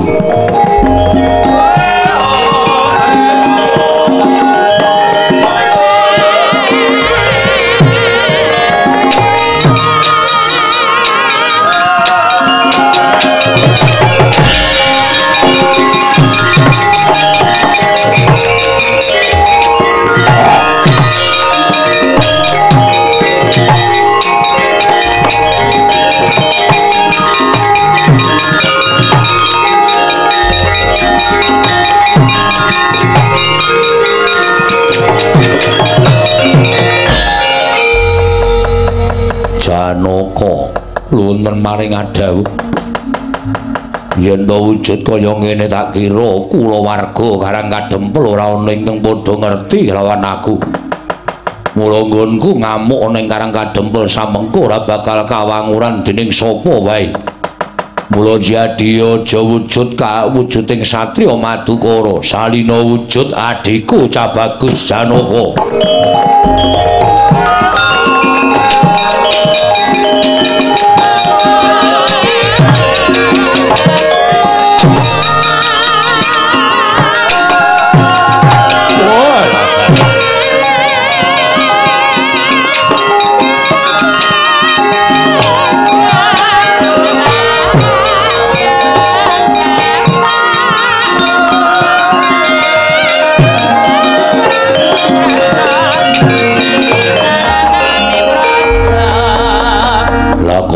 kowe wujud Sardula. Kasinggihan mekaten Koko Prabu. Ingkang baku mboten kawanguran dening tiang-tiang Karang Kadempel. Hayo adikku cah bagus. Dicaketi Karang Kadempel kanthi wujud Sardula kaya mengkono tak kira iso gegerake wong Karang Pradesan. Kanthi mengkono ora bakal padha jenjem uripe wong desa Karang Kadempel. Oh iya ngestaken dawuh.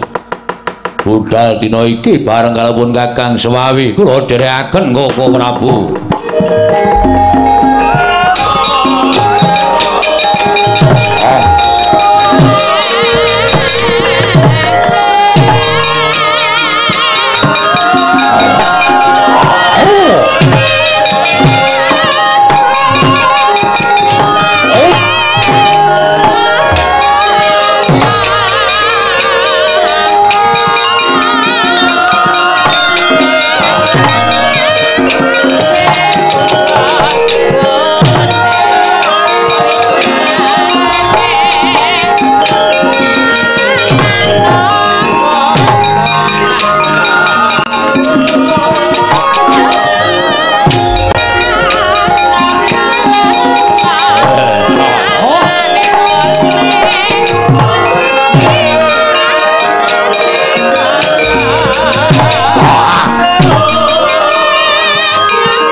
Kabeh wae para berkasan jim setan mriprayangan liru-liru Banaspati kekle balungatan ndak jangkrung prayudha jerangkong warudaya. Wewe glidra lan sak piturute. Iya.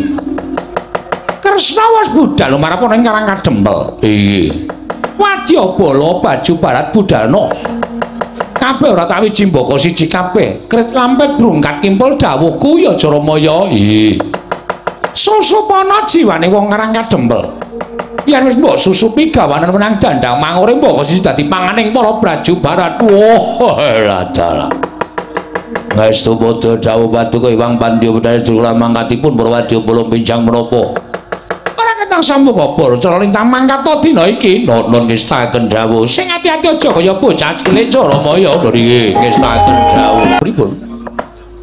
Kakang Semar sayekti mung mbuktekake tegese ya wis yen pancen kedadiane kaya mengkono panjenengan ingsun ora dadi ngopo malah ingsun prapta ana ing Karang Kadempel sayekti mung jumurung marang kersaning Kyai Semar Badranaya. Ya Semar praptaku ning Karang Kadempel nderekake barep sayekti mung jumurung marang kersaning Semar Badranaya nggone bangun Pura Kencana. Muga-muga bisa kasembadan lan bisa dijabahi dening panguwasaning Dat kawruhing Dat Semar Badranaya. Semareka den prayetna samuriris eka balik titiyani gandayani trisanya purnama sasi gilar-gilaran ing tengah latar milang lintang Bima Sekti. Matur nuwun Den. Niki durung paja-paja jeng kula wiwiti. Sabab tumrap kula. Kula kok ati kula kemesar ora penak. Mila Ndara, monggo latri lenggah wonten pepengkeran langkung rumiyin. Mangke enten kedadosan apa nek pun padhang kananing Karang Kadempel nembe ajeng kula wiwiti anggenipun bangun Pura Kencana Ndara. Putra-putra Pandhawa Ndara Antasena Ndara Karkaca Ndara Antarja Gong. Arep ngapa derene kuwi? Sing mburi loro arep ra trima terus apa piye? Gong aja ngono. Iki Kakang Garwaca Kakang Antarja wis sarembug karo aku lan wis manunggal karo aku. Wah, tak kira arep motol ndasku meneh.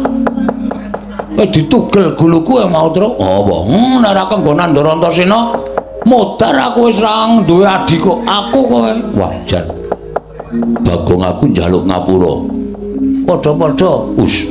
ora basa karo aku. Nggih sami-sami njing melih niku nek wonten perkara dirembuk ora sak penake dhewe. Iya Bagong nggih.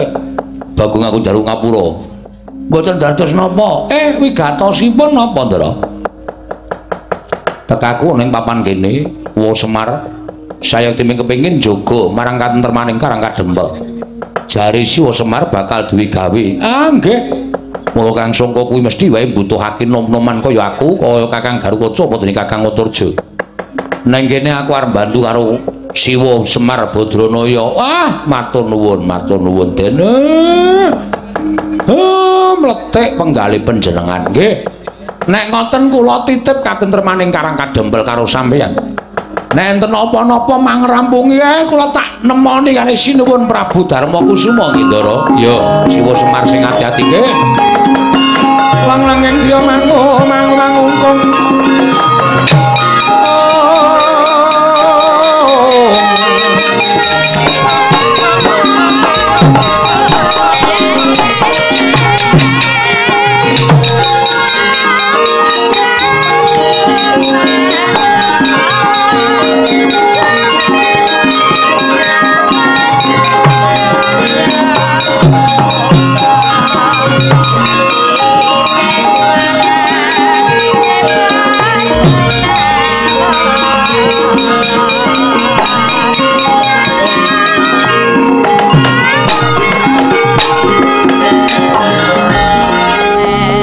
Ya terus nek ora disesek-sek iki rasane kaya grengsenge iki kurang.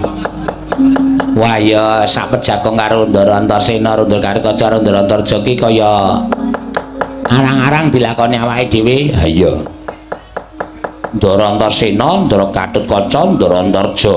Aku, kowe, Bagong. Wah, telu mungsuh telu.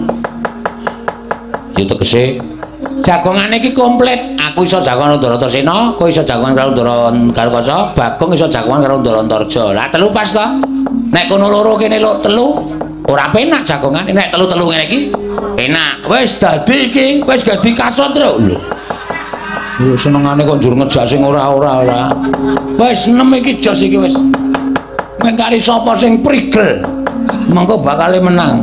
Aja ngawur gong ya. Ndara-ndara iki njaga Karang Kadempel. Ha iya. Nek nganti Karang Kadempel ana apa-apa sing tanggung jawab ndara-ndara iki. Ora kuthuk Garing Petruk lan kowe Bagong ning ya kowe Petruk karo Bagong ya melu njaga bumi kelahiranmu Karang Kadempel iki. Oh nggih mesti. Mboten sadika niku lha wis paham. Ngoten niku ya. Mula sing prayitna ngati-ati mergo bapakmu lagi duwe gawe. Nek bapakmu duwe gawe ngendikaning para sepuh ngendikake yen cepak kanugrahane pacobane ya mesti enggal bakal tumiba. Mula niku Ndara. Mula sing prayitna ngati-ati ya rengke ngestaken dawuh. Bumi gunjang ganjing langit kelap-lapaton. Lir kincanging risang mawe gandrung. Ngramyang balaning Pandya Betari Durga wonten ing Karang Kadempel. Nalika semanten Raden Antarja datan prayitna den susupi balaning Pandya Betari Durga. Mila tananeh lamun lagak lagiane ora kaya Raden Antarja. Ngero kaya raseksa nyandak Raden Garukaca kager sarupa perpan punakawan wau.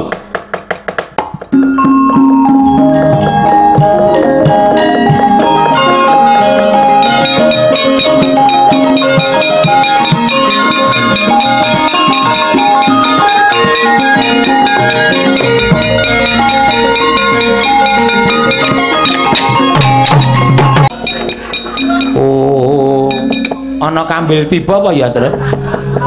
Ora kok. Aku mak clorot. Kok nek nganti ngangslupi sapa-sapa? Nek ngangslupi Bagong wae ora apa-apa. Nek sing diangslupi meneng wae, ayo. Ra cilaka ta? Rekoso wae dhewe lah iya. Mula kudu sing prayitna ngati-ati iya. Engko kowe karo aku nek ora prayitna ngati-ati, wah. Rekoso uripe.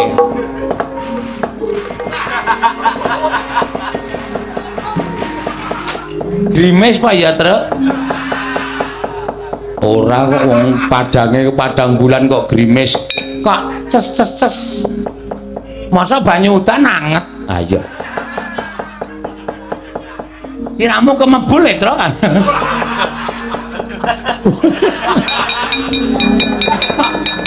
Masa udan kok digodhog sik nang dhuwur. Ah iya. Woh, aduh, Gong, kowe arep kena ngopo?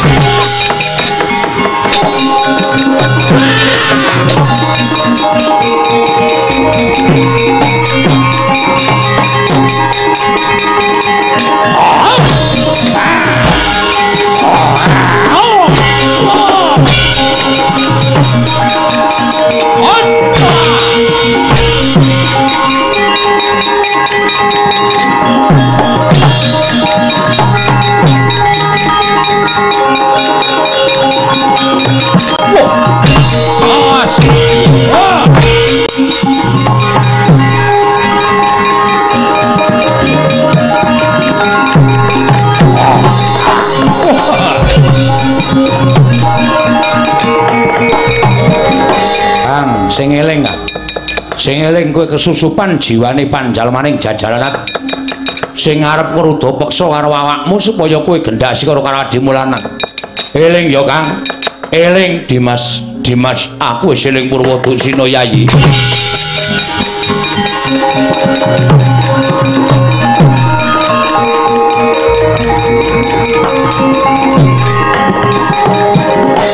Wah, iki kudu ngati-ati kan.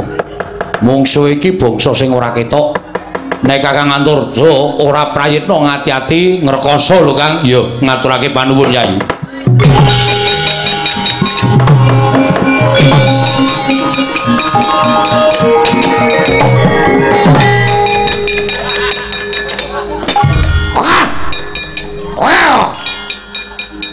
Bocah iki ya Kang Slupan to iki.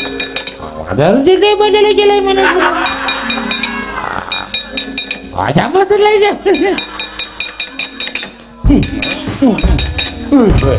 Terus. Ora ngerti Bagong niku iso mabur dhewe, gek cangkeme cungar-cungir. Aku iso omong karo kowe to, iki sing do tekan Karangadembel ki bangsa sing ora ketok. Kowe cekli sing kenceng. Sok. Apa kowe? Kowe kok dadi ngangslupi adikku lanang. Kowe sak penamu dhewe kowe. Lah bener. Cekli singkirke demi Tetro. Mangsane kaya sak penake dhewe ora.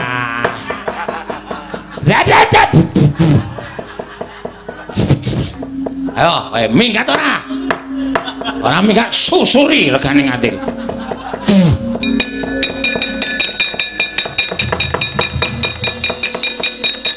Cekli sing ngene lho, Tok. Ben entek ya men.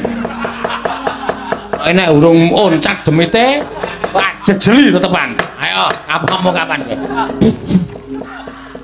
Rang? Wes e. Wis sadar apa? Wis. Tru. Eling tenan kowe. Wis eling. Iki Tru, diresekke iki Tru. Bareng ki nekat banget Nanti semlempet nang ndi-ndi. Meneng wae lho. Wah, ora umum reng boyo. Kok kadang kala ki dilongi ora. Ben nekat kaya. Ha iki to, kaya udawa-udawa. Bareng iki wong jenes kali kok. Wong ceroboh. Dronon. Petrus sing tak utang nggih pripun? Bagong ki nyautan banget. Aku langsung gampang kesaut Iki nek kowe karo aku ora prayitna ngati-ati nyemelangi lho, Tru. Terus kula kudu pripun? Kaya omong karo bapakmu nek kene ketekan balane Betari Durga. Kabeh do nyusupi jiwane wong-wong Karangadembel. Terus njaluka japa mantra nyang bapakmu supaya iso nyingkirke demit-demit bapakmu ki wong ampuh, bapakmu ki wong tuwa sing setiti karo ngelmu kejawen. Nggih, ngestoke dawuh.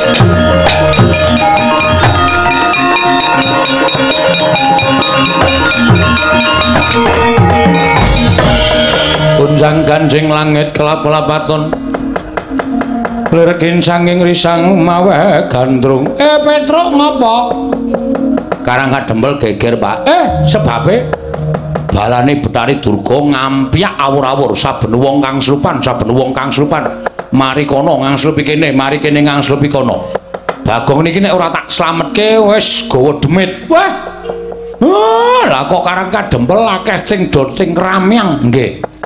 Terus kula nyuwun donga saking Bapak supaya iso ngusir demit. Ngapa emer kowe iki karo omong wae. Mbok ya sing tenang wae. Ngeling-eling japa mantra. Napa Pak japa mantrane? Ana loro. Demit ora ndulit, setan ora doyan. Yitna Yuwana Lena kena. Teguh Yuwana slamet saka kersane Gusti. Kok kedawan to, Mir? Atonyo lho, Biasane iki meng teguh ana slamet ngono. Iki kok dadi dawa banget. Iki japa mantra anyar nek nganti ora tok apalke karemu lho. Demit ora ndulit, setan ora doyan. Yitna Yuwana Lena kena. Teguh Yuwana slamet saka kersane Gusti. Wis dapalke.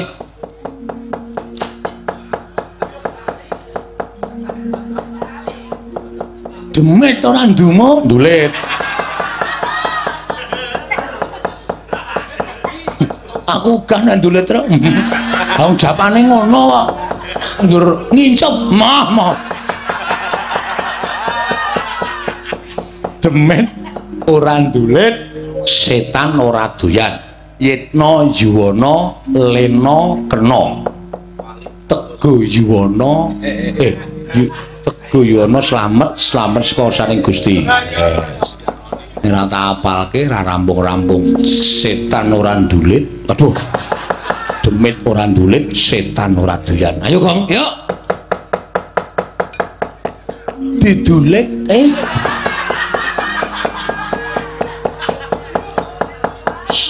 Demit ora ndulit, setan ora doyan. Yitna kowen udah wis ra ono ya. Yitna Yuwana Lena kena.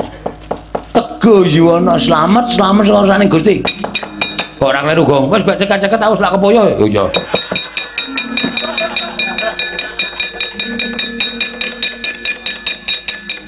Udus. Demit ora ndulit, setan ora doyan. Yitna Yuwana Lena kena. Teguh Yuwana slamet saka saning Gusti. Biar ampuh tenan iki. Ayo, Gong, nyoto kok, Gong. Aku udah ngentok demit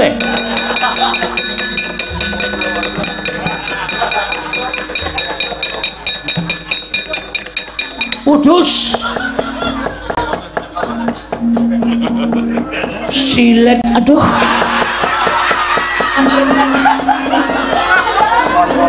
Wah, wis. Aku ini kon ngapalke werna-werna ki angel rasane. Demit ora ndulit, setan ora doyan. Yitna Yuwana Lena kena modar we. Teguh Yuwana salam. Slamet saka kersaning Gusti. Mantir. Wah. Gleleng iki. Kowe kok ora tau kleru, Gong. Aku saiki gak tenan. Oh iya. Ora arep tak gawe-gawe saiki terus. Oh iya. Demit ora ndulit, setan ora doyan. Yitna Yuwana sama-sama saka Gusti. Teguh Yuwana sama-sama saka Gusti. Oh. Modal ora.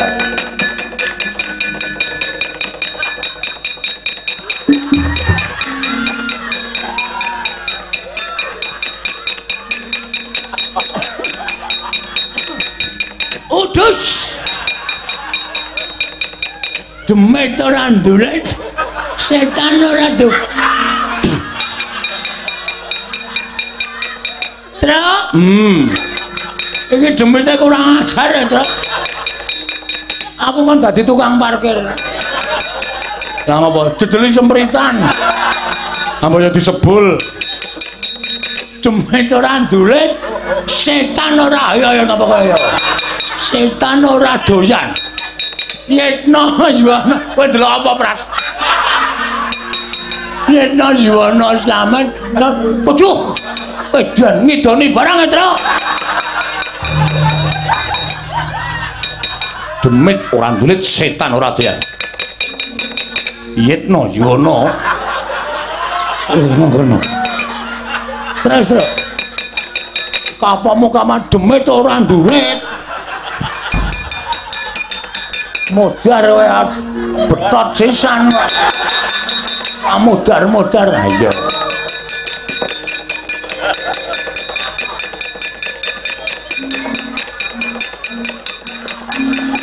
Waduh. Demit ora ndulit. Setan ora doyan. Ayo yo. Yetno Yuwana slamet. Yetno Yuwana lena kena. Ayo yo.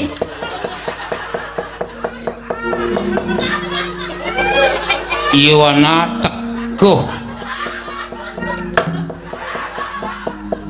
Iki kok atos men to?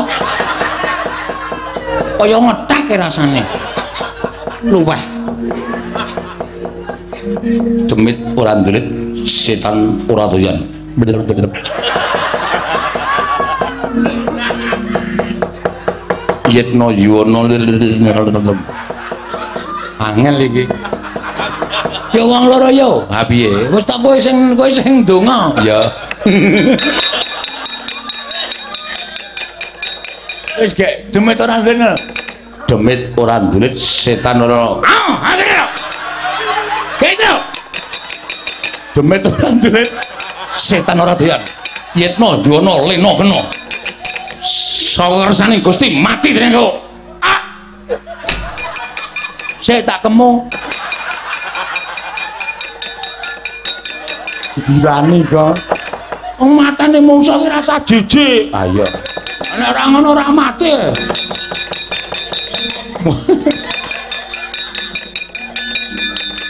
Wah, ngecap untu kok.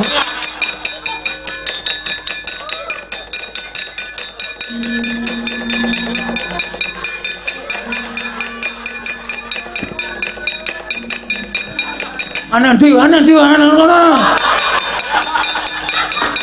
Anu apa wae? Kae iki ana demit jamin. Sampe nae ora. Demit wae. Tanya wae demit ora demit apa? Ora ana demit kok.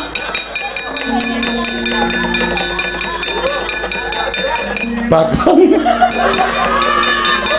Ana demit kok malah disawang terus. Tak donganane saka kene. Petro tak gajul ndasmu ae. Demit ora ndulit, setan ora doyan. Woi. Kok ditapuk to, Gong? Kono munggah to. Kuwi iki disingkirke. Tak singkirne. Rasa nganggo japa mantra. Wong udu demit kok. Masa kok ngene demit.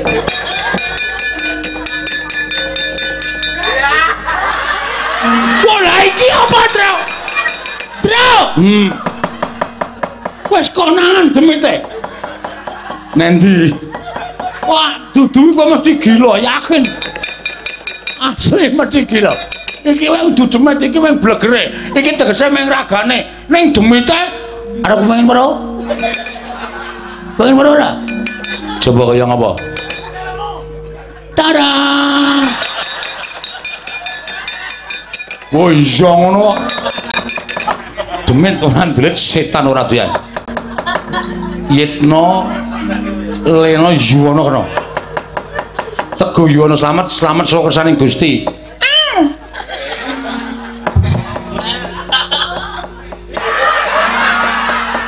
Apa mati kok dadak disilake lho. Ngandel ora. Kuwi sing jenenge Banaspati. Apa iya?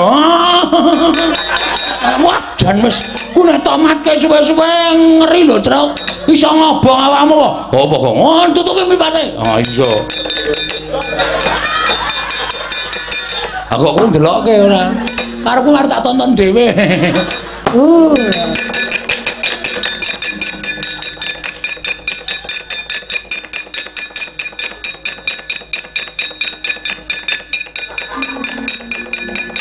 Demit ora ndulit setan ora dian.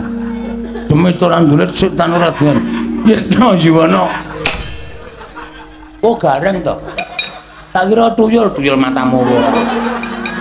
Bawa cilik pincang kaya tuyul lho.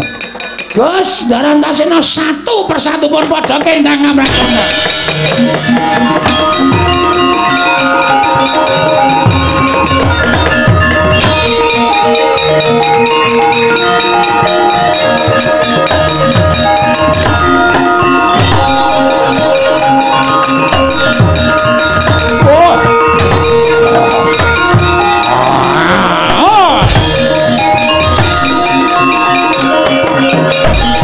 Larto saking kuda Sangkara kula yen namo dosa sangse ayo wong karang kadempel dadi panganing Sardula Seta Mak Cilik eling sing duwe gawe iki Siwa Semar sampeyan dimong karo kakekne Semar saka cilik nganti dewasa apa kakekne Semar ming duwe niat pengen bangun pura kencana sampeyan mentala ngridu karepaning Kyai Semar Badranaya Mak Cilik. Wah.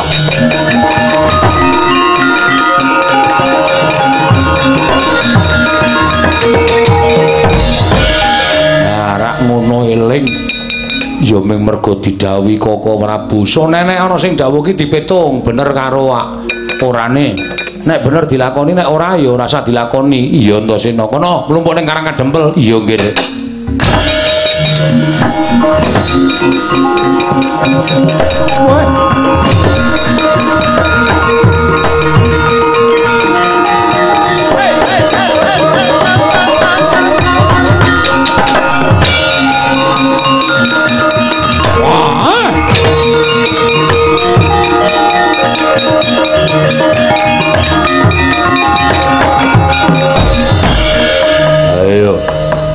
Amuk Semar iki jajal werka.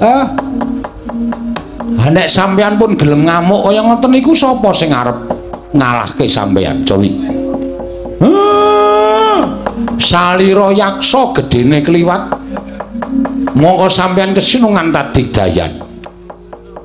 Nek ming telung kedheping netra wae Karang Kadempel ludes keles ning napa nggih ajeng kelakon kaya ngoten?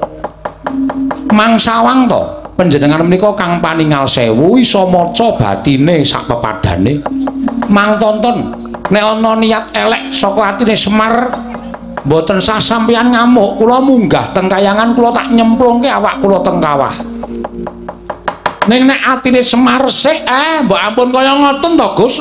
Kaya ilang kawaskitaning Sang Hyang Bathara Wisnu Dara. Oh.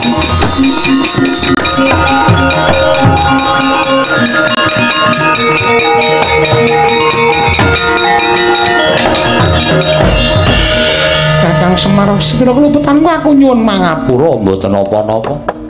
Mang mlempak teng Karang Kadempel durga sak wadyabalane kula singkirke. Iya ya Kakang Nayantaka.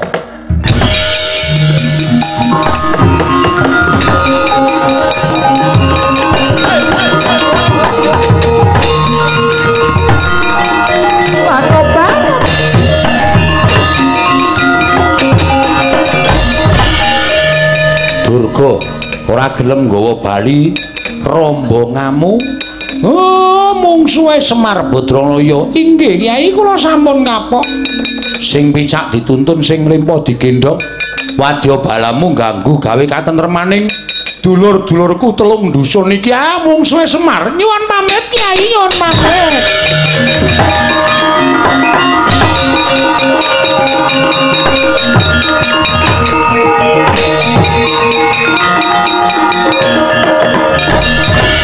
Arsa madangi jagat tumungu-mungu paning sapucaking wukir marbak bangsa mirat kena soroting surya mega lan gunung